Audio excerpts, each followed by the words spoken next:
नमस्कार दोस्तों, मैं विकास वर्मा कुलदीप इंडिया चैनल में आप सभी का स्वागत करता हूं। जो भी स्टूडेंट टेक्निकल हेल्पर की मेंस की तैयारी कर रहे हैं, ये पेपर उनके लिए बहुत महत्वपूर्ण है और हम इन पूरे पेपरों को इसी चैनल पर सोल्व करवाएंगे।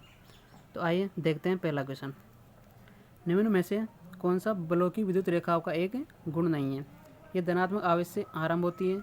ऑप्शन बी ऋणात्मक आवेश पर समाप्त होती हैं। ऑप्शन सी बलों की रेखाएं समांतर होती हैं। ऑप्शन डी बलों की रेखाएं एक दूसरे को प्रतिच्छेद करती हैं। ऑप्शन ई इनकी परिवर्तित लंबाई में सिकुड़ने की होती हैं। तो इसका राइट आंसर होगा डी, क्योंकि विद्युत रेखाएं एक दूसरे को आपस में कभी भी प्रतिच्छेद नहीं करती हैं, क्योंकि वो एक दूसरे के समानांतर चलती हैं।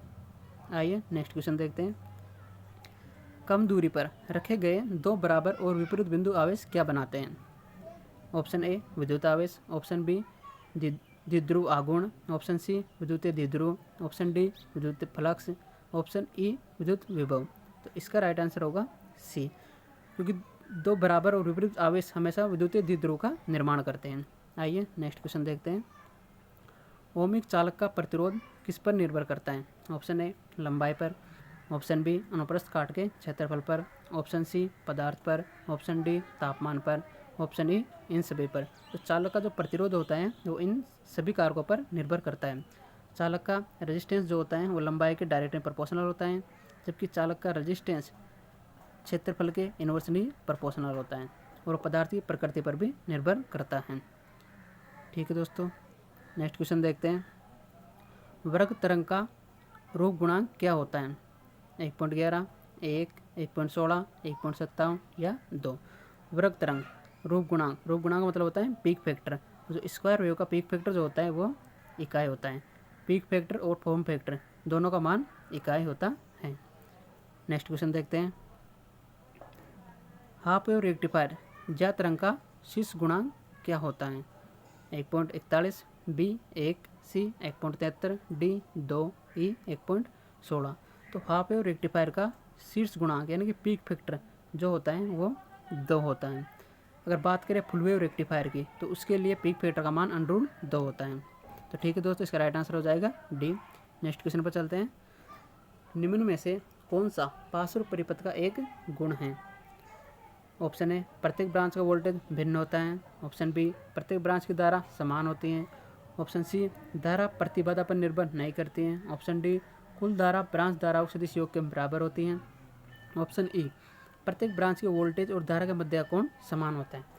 दोस्तों पार्श्व परिपथ इसका मतलब होता है समांतर परिपथ, और समांतर परिपथ में वोल्टेज का मान समान और धारा का मान सभी रास्तों में अलग अलग होता है। इसका राइट आंसर हो जाएगा डी, कि कुल धारा ब्रांच धाराओं के सदिश योग के बराबर होते हैं। नेक्स्ट क्वेश्चन देखते हैं। निम्न में से किस पदार्थ के विद्युत प्रतिरोध का मान न्यूनतम होता है? Option A aluminium, option B चांदी, सी लोहा, डी तांबा, ई निकल। किसका प्रतिरोध का मान न्यूनतम होता है? तो इसका राइट आंसर हो जाएगा चांदी, क्योंकि चांदी का प्रतिरोध सबसे कम होता है। नेक्स्ट क्वेश्चन देखते हैं। 5 किलो ओम 0.5 वाट प्रतिरोध की वोल्टेज रेटिंग ज्ञात कीजिए। तो हम इसकी वोल्टेज रेटिंग ज्ञात करनी है। आइए देखते हैं इसका सॉल्यूशन। इस क्वेश्चन में अपने को दिया गया है पावर और रेजिस्टेंस, अपन को ज्ञात करना है। पावर और रेजिस्टेंस दिया गया है और अपन को वोल्टेज ज्ञात करना है। इसके लिए फॉर्मूला यूज करेंगे P बराबर U²/R। यहाँ से V² बराबर P × R हो जाएगा। P का मान 0.5 इंटू रेजिस्टेंस का मान 5 किलोवाट, दोनों को मल्टीपल करेंगे हो जाएगा 2500। अपन को ज्ञात करना है V²। यहाँ से अगर V निकालेंगे तो 2500 का रूट हो जाएगा, तो V बराबर हो जाएगा 50 वोल्ट। इसका आंसर हो जाएगा 50। तो इसका राइट आंसर हो जाएगा option number D. Next question देखते हैं। 10 घंटों के लिए 15 एम्पीयर पर आवश्यक बैटरी के लिए आपूर्ति की गई विद्युत की मात्रा क्या होगी? आइए देखते हैं सॉल्यूशन। क्वेश्चन में अपने को दिया गया है करंट 15 एम्पीयर, टाइम 10 आवर, ज्ञात करनी है विद्युत की मात्रा। इसका फॉर्मूला होता है Q बराबर IT। टाइम अपने को 10 आवर यानी घंटे में दिया गया है, अपन को सेकंड में लेना है। इसके लिए अपन इसको 3600 से मल्टीपल कर देंगे, तो यहाँ पे टाइम हो जाएगा 36,000 सेकेंड। फॉर्मूला में रख देंगे करंट का मान 15 है इंटू टाइम अपने पास हो गया 36,000, इनको मल्टीपल कर देंगे, आंसर आ जाएगा 5,40,000 कूलाम। इसका राइट आंसर हो जाएगा राइट आंसर हो जाएगा इसका ई। नेक्स्ट क्वेश्चन देख लेते हैं। श्रेणी में संयोजित 37 ओम, 21 ओम और 52 ओम प्रतिरोधों का तुल्यांकी प्रतिरोध क्या होगा। यह बात कर रहा है ये श्रेणी क्रम की। श्रेणी में टोटल रेजिस्टेंस का फॉर्मूला होता है RT बराबर R1 plus R2 plus R3, इनका टोटल योग कर देंगे। R1 है अपने पास 37 प्लस 21 प्लस 52, यहाँ से इनको टोटल करेंगे तो हो जाएगा 110 ओम। इसका राइट आंसर हो जाएगा यहाँ से 110 ओम। नेक्स्ट क्वेश्चन देख लें। अर्धचालक में कितने संयोजी इलेक्ट्रॉन होते हैं, 1, 2, 3, 4 या 5। तो अर्धचालक में संयोजी इलेक्ट्रॉनों की जो संख्या होती है वो 4 होती है। अगर चालक में बात करें तो चालक में संयोजी इलेक्ट्रॉनों की संख्या हमेशा 4 से कम होती है, तो इसका राइट आंसर हो जाएगा डी। नेक्स्ट क्वेश्चन देख लेते हैं। पास और संयोजित 2 ओम, 4 ओम और 8 ओम प्रतिरोधों का तुल्यांकी प्रतिरोध क्या होगा। आइए सॉल्यूशन देख लेते हैं इसका। समांतर क्रम, इसके लिए अपन फॉर्मूला यूज करते हैं 1/RT बराबर 1/R1 plus 1/R2 plus 1/R3। अपन को R1 R2 R3 दे रखा है, इसको फॉर्मूले में जमाएंगे और एलसीएम लेंगे तो एलसीएम 8 आ जाएगा। 1/RT बराबर 7/8 हो जाएगा। अपन को RT ज्ञात करना है तो इसका उल्टा कर देंगे, 8 में 7 का डिवाइड करेंगे तो 1.14 ओम इसका राइट आंसर होगा। इसका राइट आंसर हो जाएगा सी 1.14। नेक्स्ट क्वेश्चन देख लेते हैं। श्रेणी में संयोजित 3 संधारित्रों की कुल धारिता ज्ञात कीजिए यदि दिया गया है कि उनकी व्यक्तिगत धारिताएं 20 ओम, 20 माइक्रोफेरेड, 100 माइक्रोफेरेड और 50 माइक्रोफेरेड हैं। आइए सॉल्यूशन देख लेते हैं। सीरीज कनेक्शन के लिए फॉर्मूला होता है 1/CT बराबर 1/C1 plus 1/C2 plus 1/C3। C1 C2 C3 को अपन को दिया गया है, इसको इस फॉर्मूले में जमा लेंगे। इनका एलसीएम लेंगे 100 आ जाएगा। 1/CT बराबर 8/100 हो जाएगा। CT अपन को CT निकालना है तो इसका उल्टा कर देंगे 100/8। 100 को अगर 8 से डिवाइड करेंगे तो इसका आंसर आ जाएगा 12.5 ओम। इसका राइट आंसर हो जाएगा 12.5 माइक्रोफेरेड। ठीक है, नेक्स्ट क्वेश्चन देख लेते हैं। एक ऐसा विद्युत यंत्र है जिसका इस्तेमाल प्रतिरोध घटा बढ़ाकर धारा को नियंत्रित करने के लिए किया जाता है। A option multimeter, B battery, C voltage detector, D rheostat, E ammeter. Option A multimeter. Multimeter की सहायता से अपन रेजिस्टेंस, वोल्टेज और करंट तीनों मेजर कर सकते हैं। इसके बाद आता है वोल्टेज डिटेक्टर। तो वोल्टेज डिटेक्टर जो है इसकी सहायता से अपन किसी भी तार या उपकरण का बिना छुए वोल्टेज जांच कर सकते हैं। और जो रियोस्टेट है उसकी सहायता से हम प्रतिरोध को घटा बढ़ाकर धारा को नियंत्रित करते हैं। तो इसका राइट आंसर हो जाएगा डी। और रियोस्टेट का यूज मोटर की गति को कम ज़्यादा करने के लिए भी किया जाता है। ठीक है, नेक्स्ट क्वेश्चन देखते हैं। 6 वोल्ट बैटरी के माध्यम से प्रवाहित प्रत्येक कूलाम आवेश को कितनी ऊर्जा दी जाती है। आइए सॉल्यूशन देख लेते हैं इसका। वोल्टेज दे रखा है 6 वोल्ट और एक इलेक्ट्रॉन पर जो आवेश होता है 1.6 × 10⁻⁻19 कूलाम। यहाँ से फॉर्मूला लगाएंगे V बराबर W/Q। अपने को ऊर्जा ज्ञात करनी है। W बराबर V × Q। V का मान है अपने पास 6 और Q का मान अपने पास दे रखा है, दोनों को मल्टीपल कर देंगे तो आंसर हो जाएगा 9.6 × 10⁻⁻19 जूल। ठीक है, तो इसका राइट आंसर हो जाएगा डी। नेक्स्ट क्वेश्चन पर चलते हैं। लेक-लांची सेल का EMF लगभग कितना होता है, 1 वोल्ट, 1.5 वोल्ट, 2 वोल्ट, 2.5 वोल्ट या 3 वोल्ट। तो लेक-लांची सेल जो होता है इसका जो वोल्टेज होता है वो होता है 1.5 वोल्ट। लेक-लांची सेल एक प्राथमिक सेल है और इसका यूज वहाँ पर करते हैं जहाँ पर अपन को रुक रुक कर विद्युत वाहक बल की आवश्यकता होती है, जैसे कि विद्युत घंटी, टेलीफोन, ETC, इन सब में इनका यूज करते हैं। नेक्स्ट क्वेश्चन पर चलते हैं। निम्न में से कौन सा पदार्थ प्रतिचुंबकीय पदार्थ है, सोना, बी एल्यूमिनियम, सी प्लेटिनम, डी लोहा, ई निकल। प्रतिचुंबकीय ये डायमैग्नेटिक मटेरियल, ये जो होता है सोना होता है। और डायमैग्नेटिक मटेरियल की चुंबकशीलता का मान इकाई से कम होता है। ठीक है, नेक्स्ट क्वेश्चन देखते हैं। लेड एसिड बैटरी में किस इलेक्ट्रोलाइट का इस्तेमाल किया जाता है। Option A nitric acid, option B sodium acetate, option C sodium hydroxide, option D potassium hydroxide, option E dilute sulphuric acid. तो लेड एसिड बैटरी में जो इलेक्ट्रोलाइट जो इस्तेमाल किया जाता है वो होता है डाइल्यूट सल्फ्यूरिक एसिड यानी कि H2SO4। लेड एसिड सेल एक द्वितीयक सेल होता है और इसका विद्युत वाहक बल 2.2 वोल्ट होता है।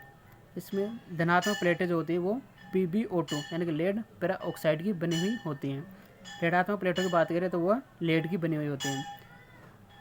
तनु सल्फ्यूरिक अम्ल, इसको तनु सल्फ्यूरिक अम्ल इसलिए कहा जाता है क्योंकि इसमें जल और सल्फ्यूरिक अम्ल का रेशियो होता है, लेकिन इसमें जल की मात्रा अधिक होती है। जल और तनु सल्फ्यूरिक अम्ल का रेशियो 3:1 होता है। इसमें जल की मात्रा अधिक होती है, इसे इसलिए तनु सल्फ्यूरिक अम्ल कहा जाता है। ठीक है, नेक्स्ट क्वेश्चन देखते हैं। शुद्ध प्रतिरोधी भार के वोल्टेज और धारा के मध्य का फेज कोण क्या होगा? शुद्ध प्रतिरोधी यानी कि रेजिस्टिव लोड की बात कर रहे हैं, तो इसके लिए जो फेज एंगल होगा वो होगा 0 डिग्री। और अगर बात करें इसी के लिए पावर फैक्टर की, तो इसका पावर फैक्टर हो जाएगा यूनिटी। नेक्स्ट क्वेश्चन देखते हैं। यदि एक दीवार घड़ी की बैटरी 6 वोल्ट पर चलती है और इसे अलार्म बजाते समय 0.2 एम्पीयर की धारा प्रवाहित करनी पड़ती है, तो आवश्यक शक्ति क्या होगी? पावर ज्ञात करनी है। पावर का फॉर्मूला आता है V = V/I।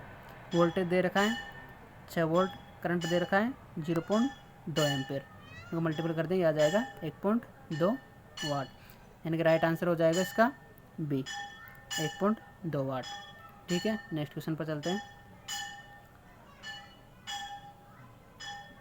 50 हर्ट्ज की आवृत्ति युक्त 0.5 हेनरी प्रेरणा वाली एक परिनायिका कॉइल का प्रेरकीय प्रतिघात क्या होगा? यानी कि एक्सेल ज्ञात करना है अपने को। इंडक्टिव रिएक्टेंस एक्सेल बराबर होता है 2πfL। फॉर्मूले में जमाते हैं इसको। 2 × 3.14 फ्रिक्वेंसी अपने को दे रखी है 50 हर्ट्ज, और अपने पास इंडक्टेंस का मान है 0.5। अगर इसको मल्टीपल करते हैं तो इसका आंसर आ जाएगा 157 यानी 157। इसका राइट आंसर हो जाएगा E। ठीक है, नेक्स्ट क्वेश्चन पर चलते हैं। को जोड़कर एन टाइप सेमीकंडक्टर बनाया जाता है। A arsenic, B boron, C aluminium, D gallium, E सभी। एन टाइप सेमीकंडक्टर बनाने के लिए 5 संयोजी अशुद्धि मिलाई जाती हैं, जो कि बिस्मिथ, आर्सेनिक, एंटीमनी और फास्फोरस होते हैं। तो इसका राइट आंसर हो जाएगा A यानी कि आर्सेनिक। ठीक है, नेक्स्ट क्वेश्चन पर चलते हैं। RC फेज शिफ्ट ऑसिलेटर में कम से कम फेज शिफ्ट नेटवर्क होते हैं। A 1, B 2, C 3, D 4, E 5। तो RC जो फेज शिफ्ट ऑसिलेटर होता है इसमें कम से कम फेज शिफ्ट नेटवर्क होते हैं, जिसमें 3 फेज शिफ्ट RC नेटवर्क होते हैं, जो कि 60 डिग्री का फेज शिफ्ट प्रदान करते हैं, और इस तरह से टोटल 180 डिग्री का फेज शिफ्ट प्रदान करते हैं। RC फेज शिफ्ट ऑसिलेटर के लिए बीटा का मान जो होता है वो होता है 1.29, और इसमें LC टैंक नहीं होता है। ठीक है, नेक्स्ट क्वेश्चन पर चलते हैं। हॉट वायर मीटर को मापता है। ऑप्शन ए प्रारंभिक मान, B अधिकतम मान, C औसत मान, D RMS मान, या E इनमें से कोई नहीं। तो हॉट वायर जो मीटर होता है वो हमेशा RMS मान को मापता है। और हॉट वायर मीटर में जो डैम्पिंग जो यूज करते हैं वो एडी करंट डैम्पिंग होती है। हॉट वायर मीटर का यूज AC और DC दोनों के लिए किया जा सकता है, और ये तापीय सिद्धांत पर कार्य करते हैं। आइए नेक्स्ट क्वेश्चन देखते हैं। 20 ओम प्रतिरोध का एक इलेक्ट्रिक आयरन 5 एम्पीयर करंट लेता है। 30 सेकंड में उत्पन्न ताप की गणना करें। तो आइए सॉल्यूशन देखते हैं। ऊपर क्वेश्चन में दे रखा है रेजिस्टेंस, करंट और टाइम, और ज्ञात करनी है उष्मा। उष्मा का फॉर्मूला होता है H = I² RT। इसको फॉर्मूले में जमा देते हैं। I² 5 का स्क्वायर × 20 × 30, इनको मल्टीपल करेंगे तो हो जाएगा 15,000 जूल। तो इस क्वेश्चन का राइट आंसर हो जाएगा 15,000 जूल। नेक्स्ट क्वेश्चन पर चलते हैं। सोलर सेल का बना होता है। सोलर सेल जो होता है A option silicon, B titanium, C magnesium, D Teflon, E aluminium. तो इसका जो है राइट आंसर हो जाएगा सिलिकॉन। सोलर सेल जो होता है वो सिलिकॉन का बना होता है और सिलिकॉन जो है वो सेमीकंडक्टर होता है। नेक्स्ट क्वेश्चन पर चलते हैं। फिलामेंट लैम्प आमतौर पर के पावर फैक्टर पर काम करता है?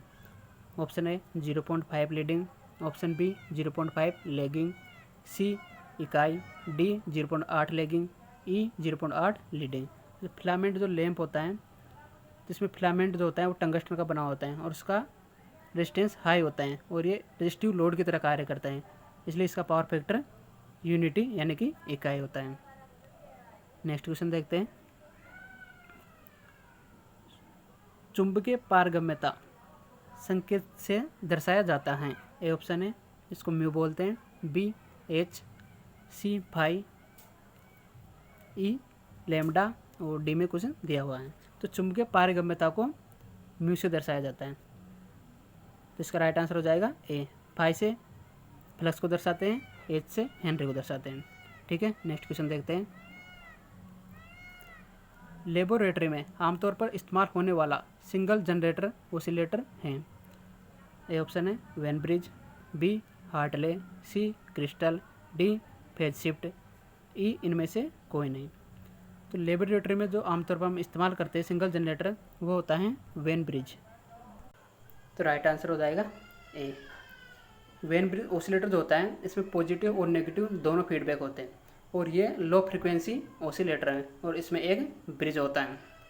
ठीक है, नेक्स्ट क्वेश्चन पर चलते हैं।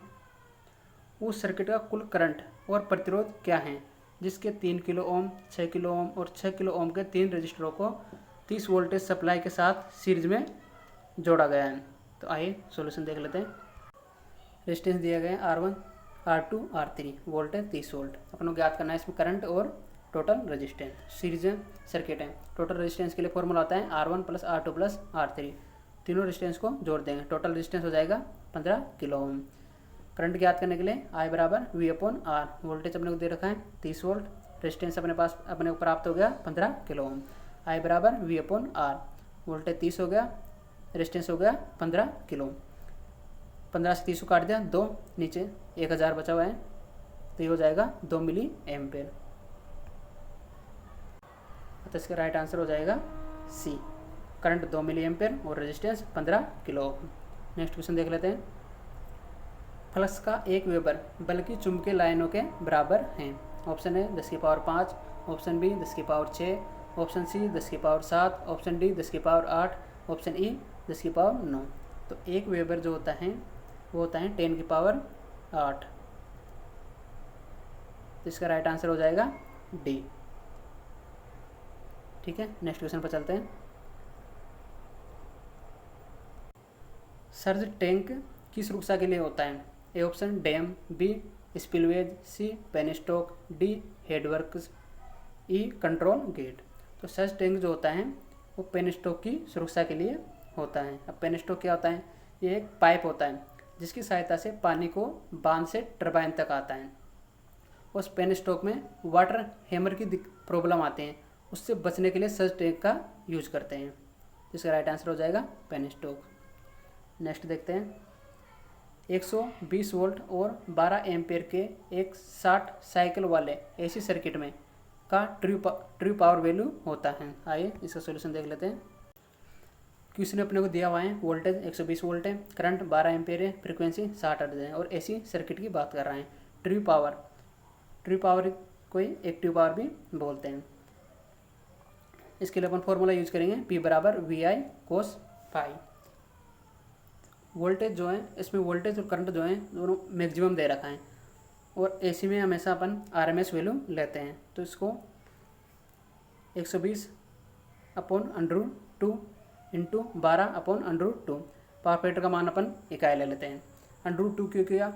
क्योंकि यहाँ पर दे रखा है मैक्सिमम वैल्यू और अपन को चाहिए RMS वैल्यू, तो मैक्सिमम वैल्यू को RMS वैल्यू में बदलने के लिए अपन ने √2 का भाग दिया। तो यहाँ √2 × √2 2 हो गया, 120 × 12 1440 हो गए, 2 से डिवाइड किया 720 वाट। इसका राइट आंसर हो जाएगा, इसका राइट आंसर हो जाएगा सी। नेक्स्ट क्वेश्चन देख लेते हैं। किसी चुंबकीय सर्किट में चुंबकीय विभव को के संदर्भ में मापा जा सकता है? ए ऑप्शन है MMF, बी ऑप्शन है EMF, सी ऑप्शन है फेराड, डी ऑप्शन है कूलाम, ई ऑप्शन है गॉस। तो चुंबकीय सर्किट में चुंबकीय विभव को एमएमएफ के संदर्भ में मापा जाता है। अगर बात करते हैं विद्युतीय सर्किट की तो फिर हो जाता है ईएमएफ। तो इसका राइट आंसर हो जाएगा ए। नेक्स्ट क्वेश्चन देख लेते हैं। एक साइनोसॉइडल करंट का फॉर्म फैक्टर 1 है। अगर करंट का औसत मान 20 एम्पीयर है तो करंट का आरएमएस मान होगा। आइए सॉल्यूशन देख लेते हैं। फॉर्म फैक्टर का मान दे रखा है 1, एवरेज करंट दे रखी है 20 एम्पीयर, ज्ञात करनी है आरएमएस करंट। फॉर्म फैक्टर बराबर होता है RMS value upon average value. Form factor का मान हमारे पास 1 है, आरएमएस करंट अपन को ज्ञात करना है, एवरेज करंट है अपने पास 20, यहाँ से आरएमएस करंट निकालेंगे 20 इंटू 1 हो जाएगा, आरएमएस करंट का मान हो जाएगा अपने पास 20 एम्पेयर। यहाँ से इसका राइट आंसर हो जाएगा 20 एम्पेयर। नेक्स्ट क्वेश्चन देखते हैं। इनमें से कौन सा मापक उपकरण चुंबकीय फील्ड की शक्ति को मापता है? Option A galvanometer, option B ohm meter, option C clamp meter, option D watt meter, option E gauss meter. चुंबकीय फील्ड की शक्ति को मापने के लिए गॉस मीटर का यूज करते हैं। गैल्वेनोमीटर की सहायता से अपन करंट की स्थिति को, तो गैल्वेनोमीटर जो होता है ये करंट को इंडिकेट करता है। और ओम मीटर की सहायता से अपन रेजिस्टेंस को मेजर कर सकते हैं। क्लैंप मीटर जो होता है ये करंट मापने के लिए काम आता है। वाट मीटर इसकी सहायता से अपन पावर मेजर करते हैं। आइए नेक्स्ट क्वेश्चन देखते हैं। किसी पदार्थ का वह गुण जो करंट के प्रवाह का विरोध करता है कहलाता है? ए चालकता, बी विमुक्ता, सी प्रतिरोध, डी प्रवेशकता, ई लचीलापन। तो जो करंट के जो प्रवाह का जो विरोध करता है वह होता है रेजिस्टेंस यानी कि प्रतिरोध। इसका राइट आंसर हो जाएगा सी। नेक्स्ट क्वेश्चन देखते हैं। किसी सर्किट में 20 ओम का रेजिस्टेंस 0.5 एम्पीयर करंट प्रवाहित करता है, पूरे रेजिस्टेंस में वोल्टेज क्या होगा? तो वोल्टेज का फॉर्मूला होता है V बराबर I इंटू आर। करंट अपने को दे रखा है 0.5 और रेजिस्टेंस दे रखा है 20। इसको मल्टीपल करेंगे तो यहाँ से राइट आंसर हो जाएगा अपना 10 वोल्ट, यानी कि इसका राइट आंसर हो जाएगा बी। ठीक है, नेक्स्ट क्वेश्चन पर चलते हैं। फ्लेमिंग के बाएं हाथ में नियम में बीच की उंगली को दर्शाती हैं? ए ऑप्शन है वोल्टेज, बी कंडक्टर से होकर प्रवाहित होने वाले करंट की दिशा, सी चुंबकीय फील्ड, डी बल की दिशा, ई प्रतिरोध। तो बीच की जो उंगली होती है वो दर्शाती है कंडक्टर से होकर प्रवाहित होने वाले करंट की दिशा को। इसका राइट आंसर हो जाएगा बी। अगर बात करें मध्यमा की तो वो दर्शाती है चुंबकीय फील्ड की दिशा को। बात करें अंगूठे की तो हमें बल की दिशा को दर्शाता है। तो इसमें राइट आंसर हो जाएगा बी। ठीक है, नेक्स्ट क्वेश्चन देख लेते हैं। सीरीज में जुड़े 3 कैपेसिटरों के लिए कुल धारिता का पता लगाएं जहां उनकी अलग अलग धारिताएं 12 माइक्रोफेरेड, 13 माइक्रोफेरेड और 25 माइक्रोफेरेड हैं। तो आइए देखते हैं। तो इसमें सीरीज नहीं है दोस्तों, यहाँ पे पैरेलल होगा, क्योंकि अगर सीरीज से अपन इसको सोल्व करते हैं इसका आंसर नहीं आ रहा है। अगर पैरेलल में देखते हैं तो पैरेलल के लिए अपना फॉर्मूला हो जाएगा CT बराबर C1 plus C2 plus C3, और इनको अगर तीनों को अपन ऐड करते हैं तो हो जाएगा 50 माइक्रोफेरेड। इसका राइट आंसर हो जाएगा डी। ठीक है, नेक्स्ट क्वेश्चन देख लेते हैं। सिंगल फेज एसी सर्किट में पावर को द्वारा व्यक्त किया जाता है? ए ऑप्शन है VI cos theta, B option है VI sin theta, C option है VI tan theta, D option है VI cot theta, E option है VI sec थीटा। तो इसका राइट आंसर हो जाएगा ए। सिंगल फेज में पावर को VI cos थीटा द्वारा व्यक्त किया जाता है। ठीक है, नेक्स्ट क्वेश्चन देख लेते हैं। एक बिना फिल्टर के रेक्टिफायर सर्किट का आउटपुट है? ए ऑप्शन है शुद्ध एसी, बी ऑप्शन है स्थिर डीसी, सी ऑप्शन है कंपायमान एसी, डी ऑप्शन है कंपायमान डीसी, ई शून्य। यह बात करते हैं अपन रेक्टिफायर। तो रेक्टिफायर जो होता है वो एसी को डीसी में करता है, और अगर अपन इसमें फिल्टर का यूज नहीं करते हैं तो जो डीसी अपन को प्राप्त होती है वो कंपायमान डीसी होती हैं, वह शुद्ध डीसी नहीं होती हैं। तो इसका राइट आंसर हो जाएगा डी। ठीक है, नेक्स्ट क्वेश्चन पर चलते हैं। वायर के 150 टर्न कॉइल में मैग्नेटोमोटिव फोर्स क्या है जिससे होकर 2 एम्पीयर करंट प्रवाहित होती है? तो अपन को इसमें ज्ञात करना है एमएमएफ, और एमएमएफ का फॉर्मूला होता है N इंटू आई। एन जो कि टर्न है, टर्न दे रखे हैं अपने को 150, और करंट जो है वो दे रखी है अपने को, करंट यहाँ से दे रखी है 2 एम्पेयर। टोटल जो एमएफ होगा वो हो जाएगा अपने पास 300 एम्पियर टन, यानी इसका राइट आंसर हो जाएगा डी, जो कि 300 एम्पियर टन। ठीक है, नेक्स्ट क्वेश्चन देख लेते हैं। इलेक्ट्रोलाइट का बैटरी चार्ज होने की स्थिति को दर्शाता है। ऑप्शन ए रंग, बी द्रव्यमान, सी गाढ़ापन, डी विशिष्ट गुरुत्व, ई तापमान। तो इलेक्ट्रोलाइट का जो होता है विशिष्ट गुरुत्व जो होता है वो इसके चार्जिंग कंडीशन को दर्शाता है। ठीक है, नेक्स्ट क्वेश्चन देख लेते हैं।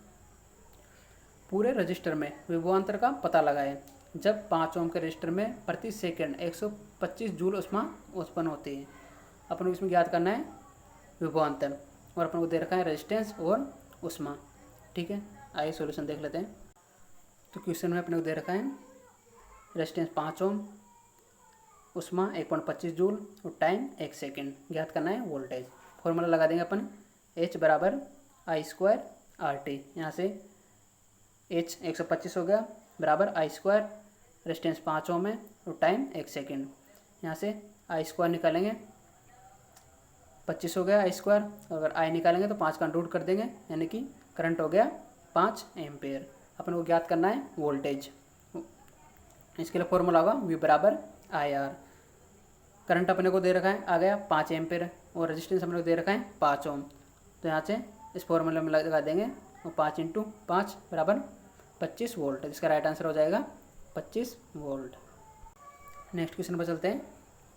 कुंडल के वोल्टेज की गणना करें जिसमें 160 ओम की बाधा है और कुंडल के माध्यम से धारा प्रवाह 4 एम्पेयर है। तो आइए सॉल्यूशन देख लेते हैं। तो अपने क्वेश्चन में दे रखा है जेड जो कि प्रतिबाधा है 160 ओम और करंट दे रखा है 4 एम्पेयर। ज्ञात करना है वी वोल्टेज। इसका फॉर्मूला हो जाएगा वी बराबर आई जेड। एसी सर्किट के लिए आई जेड लगाते हैं। डीसी होता तो वी बराबर आई × आर कर देते हैं। तो यहाँ से करंट का मान 4 हो गया, जेड का मान 160 हो गया, इनको मल्टीपल करेंगे तो आ जाएगा 640 वोल्ट।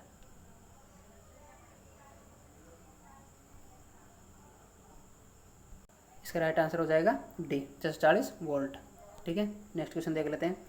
एक इलेक्ट्रिक मोटर की शक्ति निर्धारित करें जो 220 वोल्ट लाइन से 5 एम्पेयर लेता है। शक्ति यानी कि अपन को पावर ज्ञात करना है और अपन को दिया हुआ है वोल्टेज और करंट।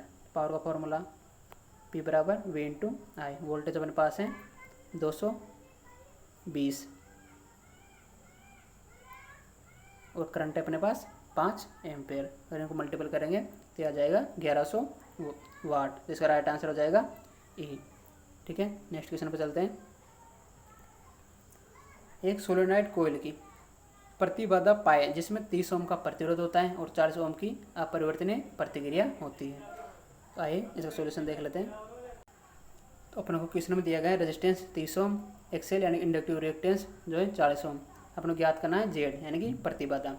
जेड बराबर होता है R² + XL² और इसका अंडर और इसका अंडर रूट हटाएंगे तो जेड का स्क्वायर हो जाएगा। ठीक है, Z² बराबर R² + XL²। R² R का मान है मेरे पास 30 तो 30 का स्क्वायर, एक्सेल का मान है मेरे पास 40 40 का स्क्वायर। 30 का स्क्वायर करेंगे 900, 40 का करेंगे 1600, इन दोनों को ऐड करेंगे तो हो जाएगा 2500, यानी कि जेड का मान यहाँ से आ जाएगा 50 ओम। इसका राइट आंसर हो जाएगा सी। नेक्स्ट क्वेश्चन देख लेते हैं। एक उपकरण है जो एसी विद्युत मोटरों के साथ अस्थायी रूप से लोड और टॉर्क को कम करने के लिए उपयोग किया जाता है। ऑप्शन है टेकोमीटर, बी क्लैंपमीटर, सी सॉफ्ट स्टार्टर, डी पोटेंशियोमीटर। तो इसका जो है राइट आंसर हो जाएगा सॉफ्ट स्टार्टर। सॉफ्ट स्टार्टर होता है ये एक सॉलिड स्टेट डिवाइस है। इसकी सहायता से करंट में अचानक परिवर्तन होता है, उससे नुकसान से मोटर को बचा सकते हैं। टोकोमीटर जो होता है इसकी सहायता से हम मोटर की स्पीड को मेजर करते हैं। ठीक है, नेक्स्ट क्वेश्चन देख लेते हैं। एक संभावित अंतर 12 वोल्ट के साथ 2 बिंदुओं पर 2 कूलाम के चार्ज को स्थानांतरित करने में कितना काम कर सकता है। तो अपने को यहाँ पर वोल्टेज दे रखा है और आवेश दे रखा है। इसके लिए अपन फॉर्मूला यूज करेंगे V बराबर W/Q। अपने को यहाँ पर ज्ञात करना है W यानी कि कार्य। जो W बराबर अपने पास हो जाएगा V × Q। वोल्टेज अपने को दे रखा है 12 और आवेश दे रखा है 2 बराबर 24। तो राइट आंसर कितना हो जाएगा अपने पास 24 जूल यानी कि डी। तो ठीक है दोस्तों, आज के लिए बस इतना ही, बाकी क्वेश्चन कल सॉल्व करेंगे। ठीक है, धन्यवाद।